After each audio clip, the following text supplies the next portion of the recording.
Құрметті қазақ елі, ассалаумағалейкум. Біз міне бүгін Қарағанды облысында орналасқан Долинка ауылындағы Карлаг лагеріне келіп тұрмыз. Достар, Карлаг лагері адамзат тарихындағы ең қатыгез, ең ауыр жағдайды бастан өткізген адамдардың орналасқан жері болып табылатын. Яғни Совет өкіметінің кезінде саяси қуғынға ұшыраған Совет өкіметінің кез келген жерінен алып келінген адамдар дәл осы жерде тұтқында болған. Құрметті қазақ елі, біз Карлагтың ішіне кірдік, бірақ өкінішке орай видеоға түсіруге болмайды екен, бірақ мен қолымнан келген жасадым.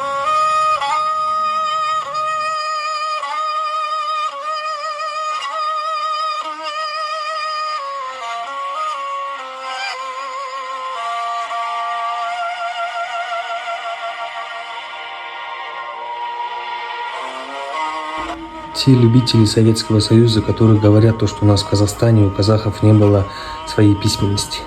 Вот. Все на латинском.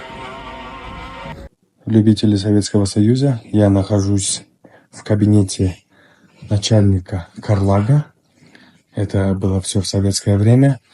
Он висит, позор человечества. Вот это начальники Карлага. И вот ваш любимый флаг. А теперь, любители Советского Союза, скажите мне, пожалуйста, что в советское время все было хорошо. И вот, тем, кто не верит, Оренбург — это карта на то время Казахстана. Вот. И вот территория, выделенная из Казахской ССР в 1925 году.